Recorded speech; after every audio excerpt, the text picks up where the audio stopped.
Is there any functional difference at all between admitting that we live in a computer simulation and saying that that's basically a secular God? What's the difference? Well, first of all, I've decided my name should be Morpheus, not Jim. Okay. Well, I'm Mario. Nice to meet you, Morpheus. Morpheus. Exactly. Yes. You have to see the movie Matrix and play video games to follow this conversation. Let me just end before we transition to Q&A. I want to get the likelihood that you think we are in a simulation. 10% chance, 20%. What? Just give me a number. Just a number. Go. I can't give you that number. I don't have any evidence. She's not authorized to divulge that information. Okay, so you give a no answer. Max? 17%. 17%. Jim? Morpheus? 1%. 1% chance. I'm going with effectively zero. Effectively zero. David? 42%.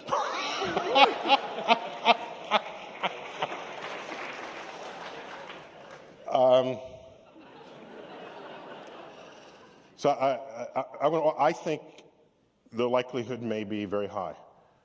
And my evidence for it is just, it's a thought experiment, and it's simple. We'll just end with this reflection. And I'm elsewhere, like on YouTube, saying this, so you can check it out again later if you choose. I just think when I look at what we measure to be our own intelligence, and we tend to think highly of it. Getting back to Jim's point, there's a certain hubris just even in how we think about our relationship to the world. And it's understandable, perhaps, even in the search for intelligent life in the universe. It comes with the assumption that we will find life that also thinks we are intelligent. Well, if we look at other life forms on Earth with whom we have DNA in common, there is none that we would rank ever in the history of the fossil record or life thriving today that we would rank with us and our level of intelligence. So given our definitions, we're the only intelligent species there ever was, because we have poetry and philosophy and music and art. And then I thought to myself, well, if the chimpanzee has 98 whatever percent identical DNA to us, pick any animal, doesn't matter, dogs, doesn't matter. Mammals have very close DNA to us. They cannot do trigonometry. Some people can't do trigonometry, certainly not these animals. So if they cannot do trigonometry, and they have such close genetic identity to us, let's take that same gap and put it beyond us and find some life form that is that much beyond us that we are beyond the dog or the chimp. What would we look like to them? We would be drooling, blithering idiots in their presence. The smartest chimp can do maybe some sign language and stack boxes and reach a banana, put up an umbrella, like our toddlers can do. Our toddlers do that. So maybe the smartest human, you can bring Stephen Hawking forward in front of this other species, and they're chuckling because they'll say, oh, this happens to be the smartest human, because he's slightly smarter than the rest because he can do astrophysics calculations in his head, like little Timmy over here. Oh, you're back from preschool. Oh, you just composed a symphony. That's so beautiful. Let's put it on the refrigerator door. Or you just derived all the principles of math. Oh, that's cute. And so that is not a stretch to think about. And if that's the case, it is easy for me to imagine that everything in our lives is just the creation of some other entity for their entertainment. It is easy for me to think that. So whatever the likelihood is, 0%, 1%, 17, 42, no answer. I'm saying the day we learn that it is true, I will be the only one in the room saying, I'm not surprised. Thank you all for coming tonight, and thank the panel. So Max, you've got a book on this too, right? What's going on with you? Yeah, well, already as a kid, I was always very fascinated by these very big questions about what was really going on with this reality. I remember actually lying in this hammock I had put up between two apple trees back in Stockholm, Sweden when I was 13, reading Isaac Asimov, actually. I'm very honored to get to be here. You know, it really makes you think. about these big questions. And the more I learned about later on as a physicist, the more struck I was that when you get deep down under the hood about how nature works, down to looking at all of you as just as a bunch of quarks and electrons. And you too, it's not just us. Yeah.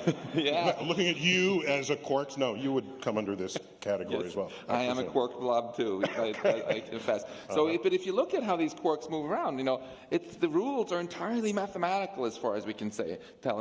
And that makes me wonder, if I were a character in a computer game who started asking the same kind of big questions about my game world, I would also discover eventually that the rules seemed completely rigid and mathematical. I would just be discovering the computer program in which it was written. So that kind of begs the question, how can I be sure that this mathematical reality isn't actually some kind of game or simulation? So you've analogized yourself to Super Mario in a is this who you are? I don't know if that's a good thing or a bad thing. So Jim, I just remember you started all this a few years ago, in my mind at least, just triggering the idea that in your research you found things that forced you to consider the likelihood that somebody programmed us. Could you? Well, first of all, I would disagree with you. I'm not sure that somebody programmed us, but that's what you and I had a conversation where I pointed out that in my research, I had found this very strange thing. Physicists, I like to say we all belong to a company called Equations R Us, because that's how we make our living, is by solving equations. And so I was just going through solving equations, and I was then driven to things that Max knows about, these things called error-correcting codes. Error-correcting codes are what make browsers work. So why were they in the equations that I was studying about quarks and leptons and supersymmetry? And that's what brought me to this very stark realization that I could no longer say that people like Max were crazy.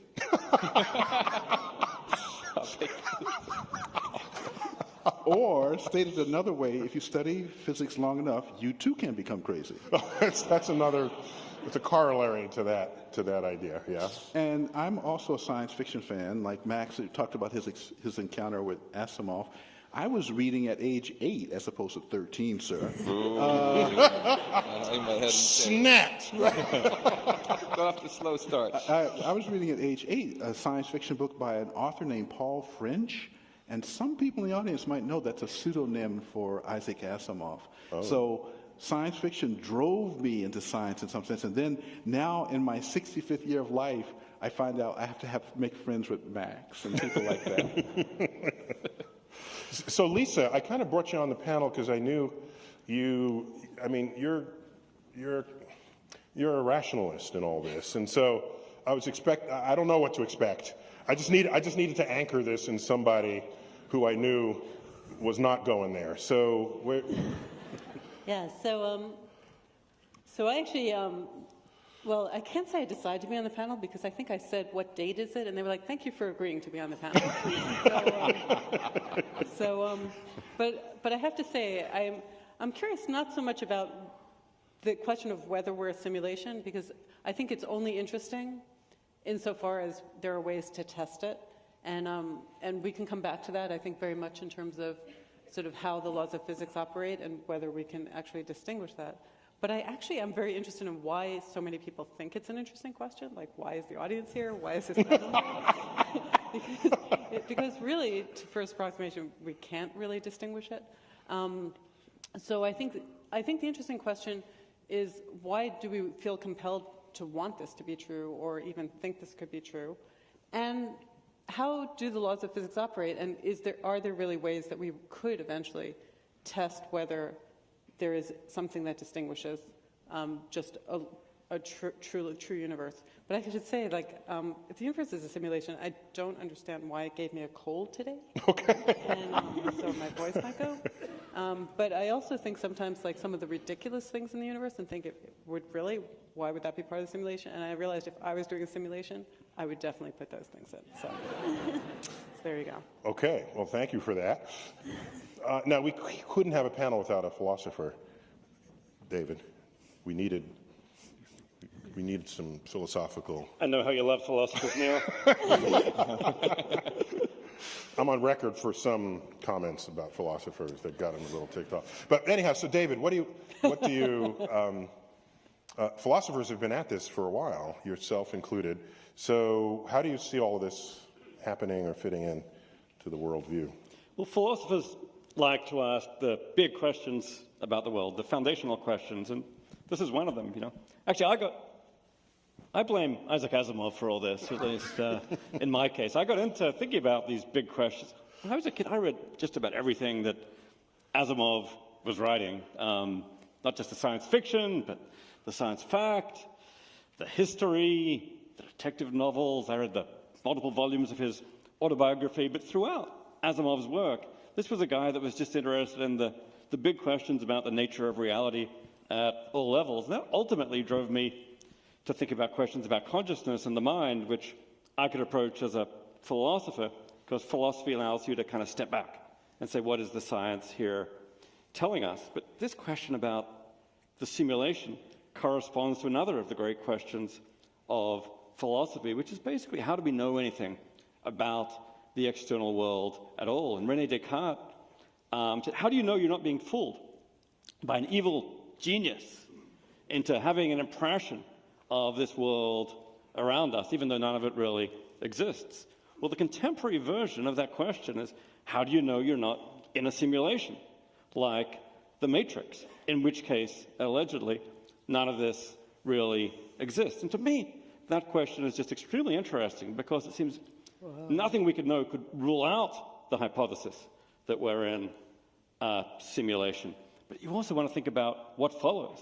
Some people think if we're in a simulation, then none of this is real. I think if you adopt the kind of perspective which, say, Max was suggesting a second ago, where the universe is all mathematical or informational, this allows us to reorient our attitude to this question, saying, okay, maybe we're in a simulation, but if we are, all this is perfectly real, because all the information is there in the simulation, all the math is there, all the structure is there in the simulation. So I'd say, well, maybe we're in a simulation, maybe we're not, but if we are, hey, it's not so bad.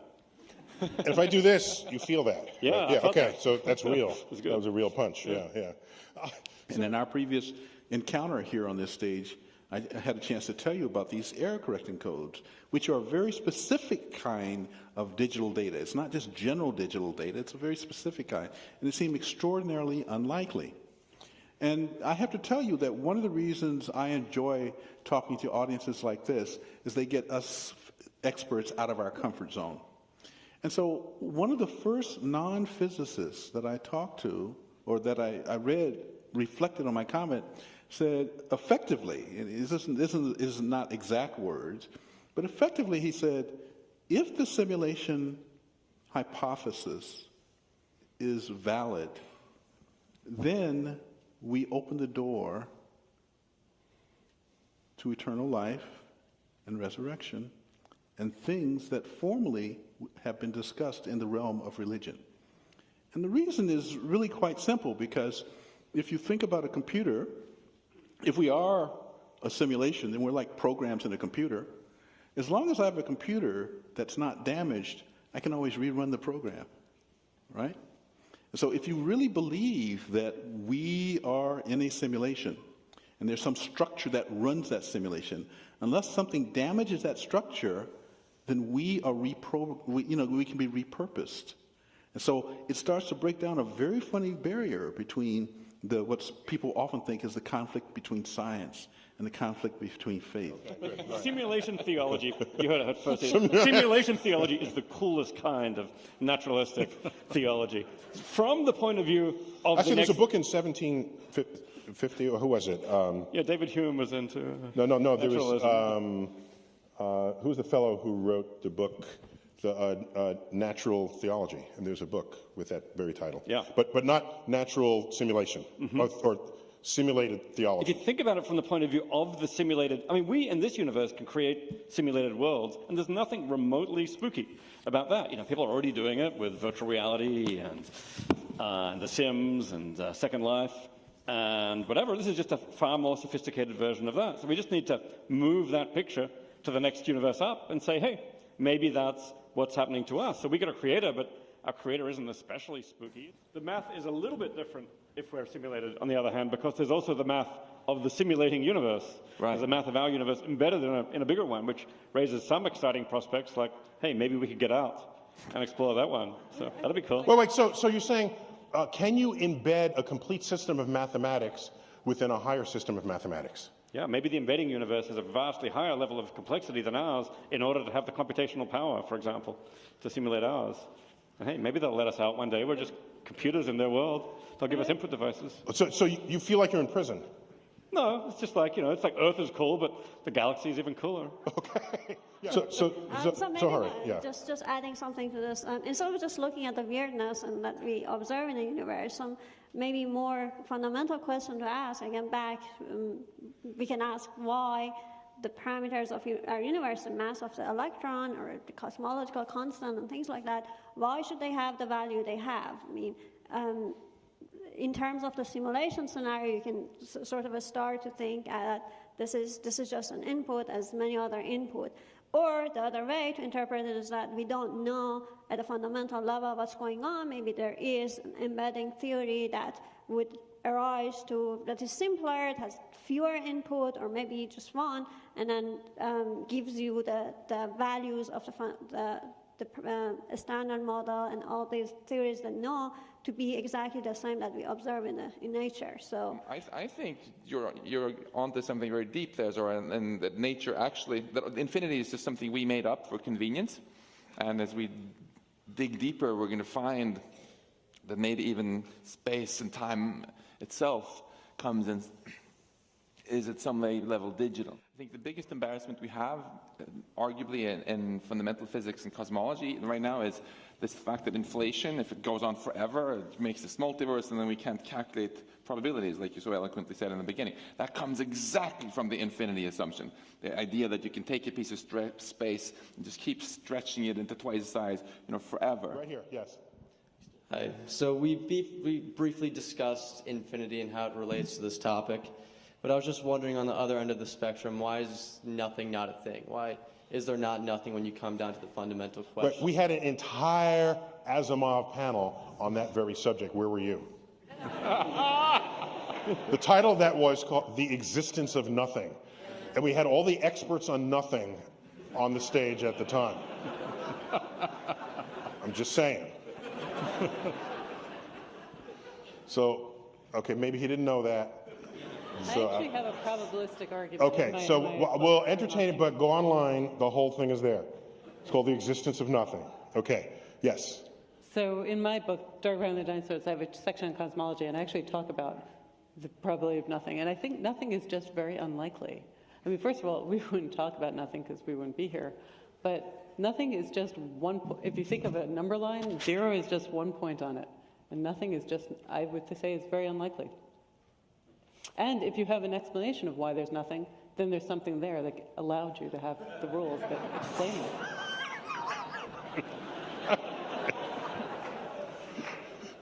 So you're saying the act of posing the question of why there's something is proof that there could not have been nothing? Right, so there's two Okay, answers. Crystal clear now. That's one answer, and the other answer is probabilistic. Okay, yes, sir.